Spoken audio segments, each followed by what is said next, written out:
To be a double champion. Yeah. So, yeah. Well, you know, it's interesting because weight cutting is, in my opinion, the worst aspect of the sport. Josh Barnett was just talking about this. He was on the Ariel Helwani show, and he was talking about the dangers of weight cutting in reference to Arman Sarukian's having to pull out of that fight. Arman is big. Man, He's big. When I stand next to him, I cannot believe he makes 155. He's very muscular, very dense, and very lean. And so for him to make 155, it must be an absolutely brutal weight cut. I got to think he weighs 180 easy, maybe more. Yeah. You know, he's big. And I think off when he's out of camp, I bet he weighs closer to 200. I mean, he's fucking thick, man. Why for a guy like why that, they do that? Why they don't fighting in a higher weight class? In a higher weight class. Well, the thing is, at that weight class, Islam Makhachev is so fucking good. And he's so big. He's another one. You stand next to him, you're like, how the fuck does this guy make 170? And he was actually talking about his first fight with Alexander Volkanovski. And one of the problems that he faced was that the fight was very early Australia time so that it could be on pay-per-view in America. Yeah. So he was getting ready at 5 a.m. So he did not have the time to recover from the weight cut from the previous day. Okay. So instead of having a full 24 plus hours, so if you're weighing in at 10 o'clock in the morning now, what time do you weigh in? What time did you weigh in Los Angeles? 8 in the morning. 8 in the morning. So 8 in the morning, and then you have a full 36 hours plus before you fight. That's right. Which is plenty of time to recover and rehydrate. Yeah. But he did not get that with the Volkanovski fight, and you saw it in his performance. He didn't look as good. Okay. And because he's fucking big, man. Yeah. So I think weight cutting should be eliminated. I said this to Ari Emanuel when they first bought the UFC. I said, listen, man, you know what you should do? Get rid of weight cutting.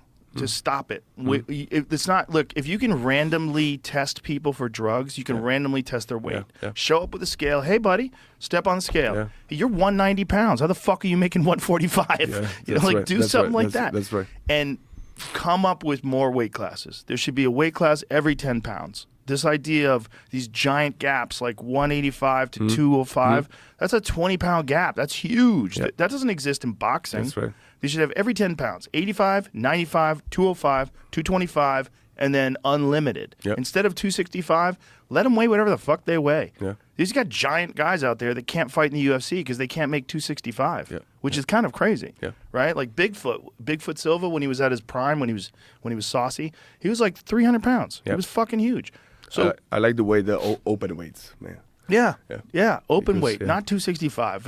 Let Francis Ngannou weigh whatever the fuck he weighs when he doesn't cut weight. He probably weighs like 290. Instead of having weight cuts, just take the champions, find out what the champion weighs. Like, don't get rid of the championship belts. Find out, what does Islam Makhachev weigh? Islam Makhachev is a UFC champion, best pound-for-pound fighter on earth. Find out what he weighs. What do you weigh if you were healthy, if weight cutting didn't exist? Would it be 185? Okay. 190? Whatever that is. That's how you fight now. And we're not going to weigh you in the day before and let you rehydrate. That's crazy talk. Fight people your size. And also, the fights would be better because too many guys get depleted horribly by these weight. Like Max Holloway said he would never make 150, 145 again after he fought Ilia Topuria. He's like, I can't do it anymore because he had gone up to 55, he got thicker, and then he went back to 45. He's just drained. He just wasn't himself. He didn't look good. So I think that would be, and I know this is not an easy thing to do, but I do think it's just like getting steroids out of fighting. When they brought in USADA, when USADA came in, you saw people's physiques melt. You saw people that were doing steroids on a regular basis and gaming the system and testing negative on the day of the fight, but all throughout their camp they were using, you saw their bodies change. They started looking like doughy and flabby because they didn't have any testosterone anymore because they had fucked up their endocrine systems. Instead of allowing that, they brought in USADA, and USADA started randomly testing, and a lot of people fell off. Great champions fell off. Guys like Vitor Belfort fell off. Great fighters who, when they were using, were unbelievably good, but then as soon as they had to be natural. Okay, so we realized that we're going to have to sacrifice some fighters for that. This is the same approach that should be made with weight cutting. Weight cutting should not exist. It's terrible for you. It's unnecessary. It's not necessary. It's just sanctioned cheating that we've done forever. If you're telling me that Alex Pereira, when he fought Israel Adesanya, he weighed 185 one day and 226 the next day. That's crazy. Yeah, that's crazy. Yeah. It's crazy. That's and it's not a slight against Alex, because yeah. Alex is willing to fight heavyweight. He's willing to fight at what he weighs. Yeah. It should weight cutting is something that exists. It's sanctioned. They allow it to happen. Yeah. They know what's going on, and it's cheating. That's right. They're not really 170 pounds. That guy's 195. He's depleted and dried out, and then he's going to swell back up again, and he's going to look